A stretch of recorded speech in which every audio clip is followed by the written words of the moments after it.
Hello, this is Adam Henderson. Welcome to my Scrabble YouTube channel.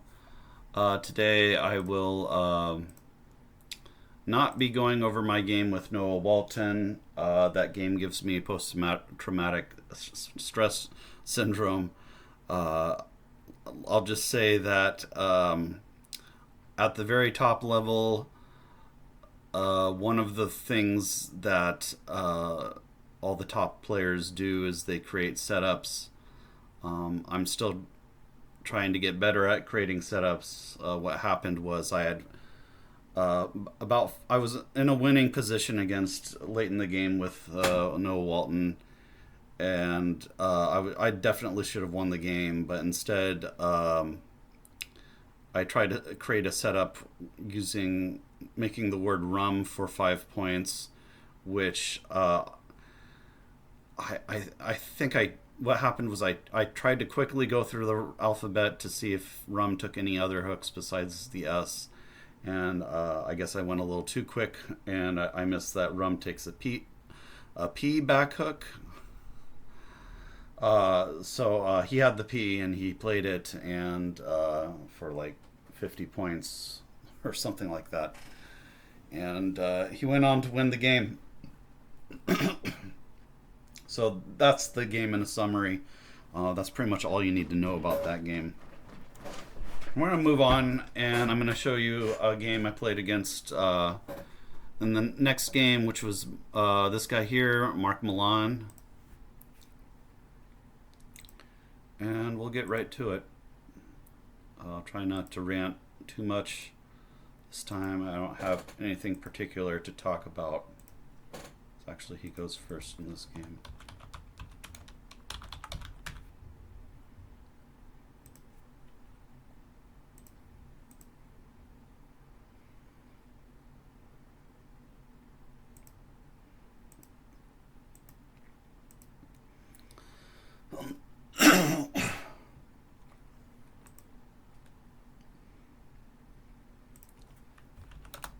He opens with XU.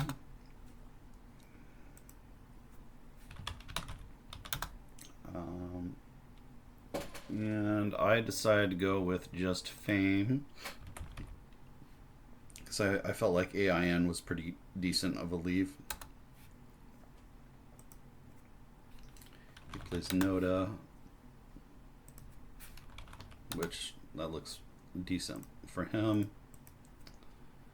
The problem with this is that, I mean, it's not closed right now, but it could get closed later if I'm not careful, and I don't want to play a closed game against a lower rated opponent.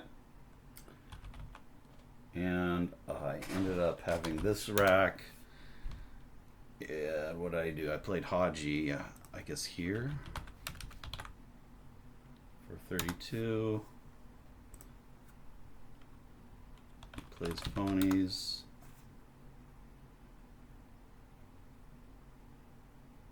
I think he plays it here for 82.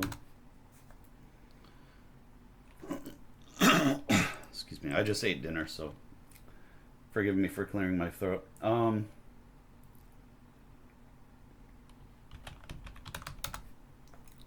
start looking at the analysis. Yeah, Pugry was what I played. Just convey for 34 somewhere.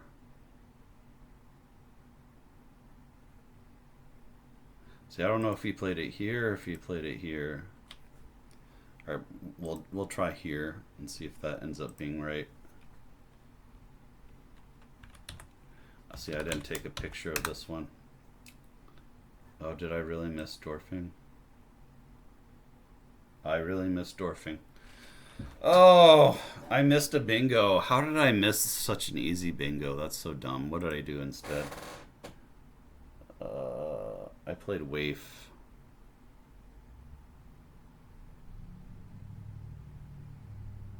For 14. This is really sad.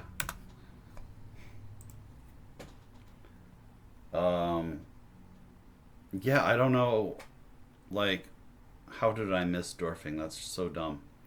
All right, I don't know how I missed such an easy bingo.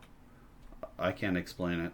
Maybe if you can explain why I missed such an easy bingo, put it in the comments section below.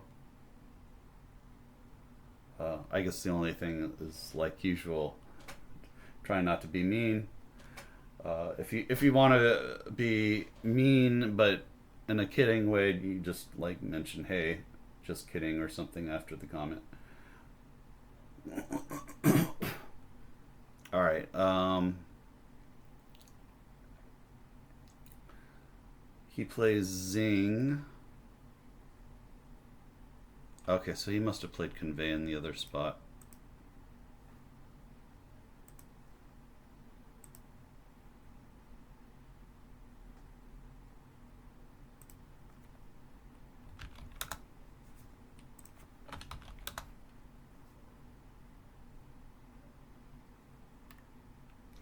So after Zing, it's 190 to 104.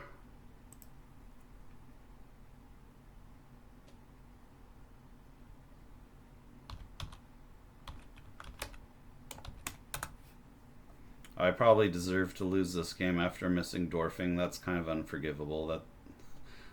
That just shouldn't happen. I should be a strong enough player that I shouldn't make that type of mistake. So I don't know why I missed that. That's pretty unforgivable. E mid comes down. Yeah, I took a long time thinking about this play, and yeah, if I just taken that time on the previous move, I think I just assumed that I didn't have any bingo. Was probably what happened because I had too many consonants. But that's you should always, if you even if you think you have too many vowels or too many consonants, you should always look for the bingo. Yeah, it's at least the second best play. Okay, it likes this play. This probably isn't even right. I kind of like E mid better, but they're close.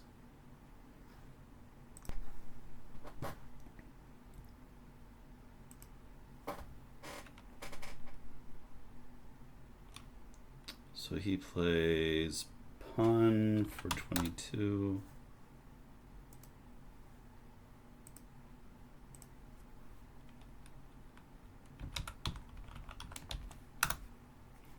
No bingos here. It likes Gur. Yeah, opening it up in another bingo lane, but I'm not sure this is right. What did I play? Yeah, actually played grind here, which I think is fine.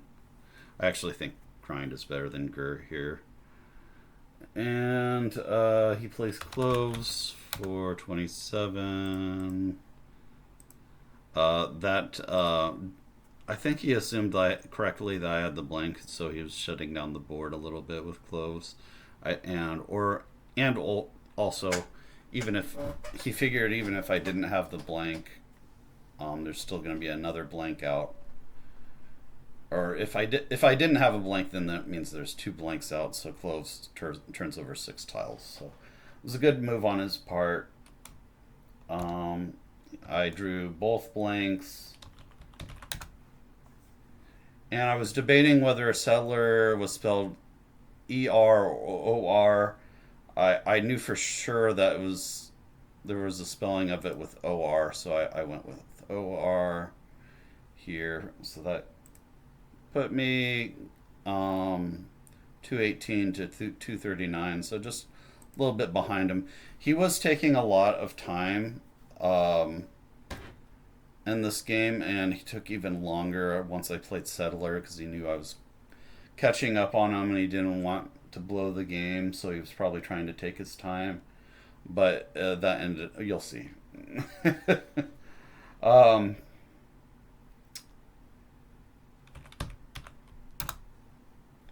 He plays Deb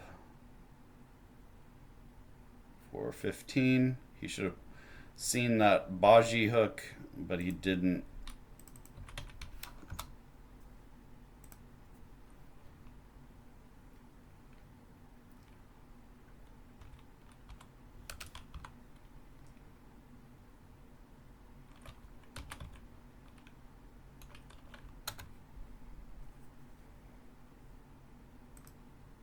Yeah. So I had the B, and I also missed the Baji hook. So we're both terrible. I played Ataxic. Yeah, we're both terrible this game, missing the bocce hook. All right. And then he plays debit, which was a little bit strange. I guess he had the S and he wanted to try and bingo. So if he had a decent enough rack, maybe that was okay. This rack is terrible. I still am not seeing that hook, so I play cat.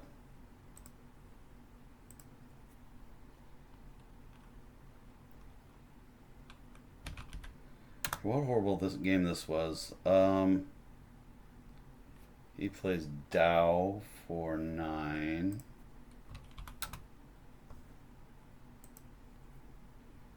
And at this time, I could see that his time was getting really low, and I was just kind of like, I knew that this was probably going to matter at some point once I saw it like drop below like 3 minutes. I think at this point it was starting to drop below 3 minutes. So I just tried to not make any. I've tried to play it cool, not make any emotions to clue him in that, hey, his time was running out. I'm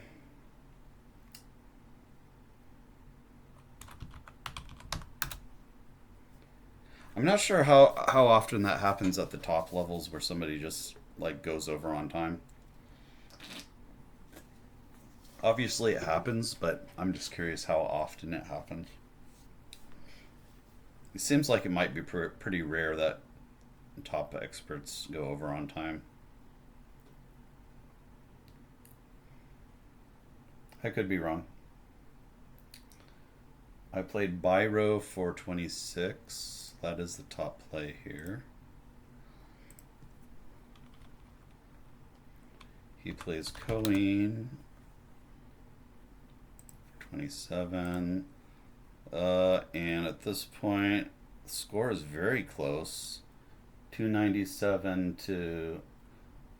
Okay, so he actually had his score as 298. So he must have...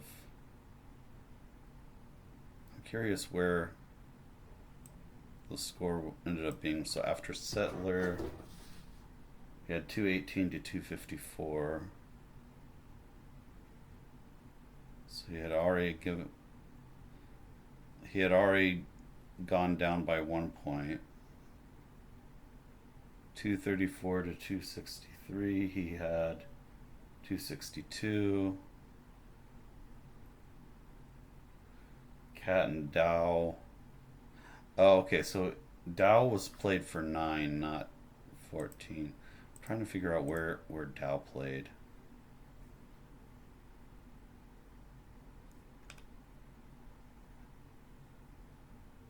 Wherever Dow was played, it was played for 9. So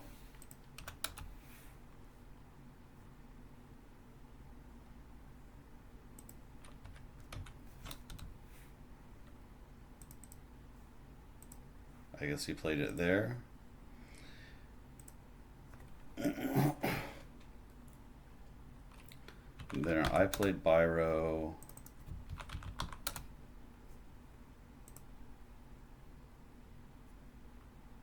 He plays Coing. So now the score was 298 to 297. Somewhere in there, he probably miscounted by 1.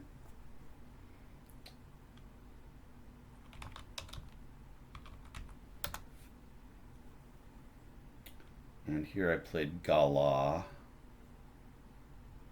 I actually should have just played off the S as well. That would have been a lot stronger than just playing Gala. Because Gala is 23 and Gala's with the S is 33.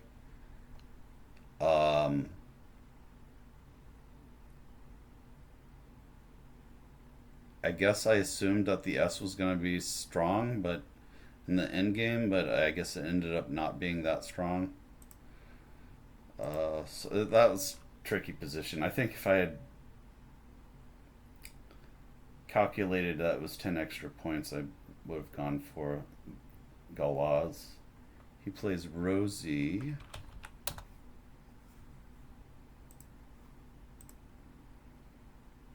So at this point, I'm really kind of in bad shape because. But at this point, also, I could see that he had like maybe a minute, maybe like 30 seconds left after Rosie.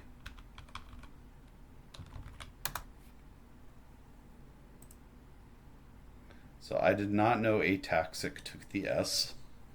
That's pretty obscene. We'll take a look here, see if I've ever seen this word before.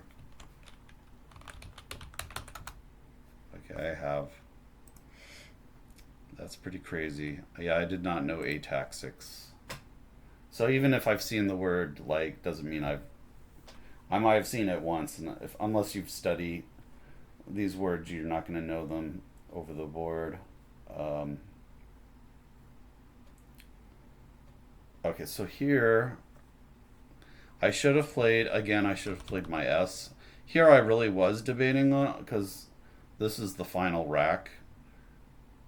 Um, I didn't. I think I was low on time as well, and I just assumed that keeping the S was going to be better for me because it usually is. But in this case, it's actually better to get rid of.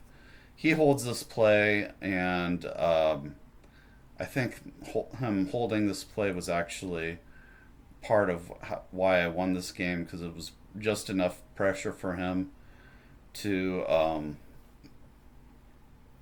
get really extremely low on time. And he plays Avert for 16. So this was game winning if he played Taj or Raj. He plays Avert instead.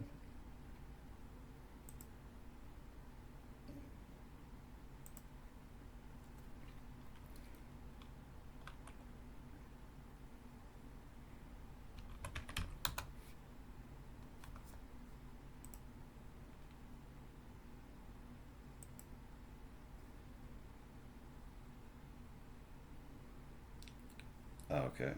So I played O's for 20. I'm curious why Sorai is better than O's, but not that curious. Yeah, I played O's, and then he plays I for 11. And after he played I, he had.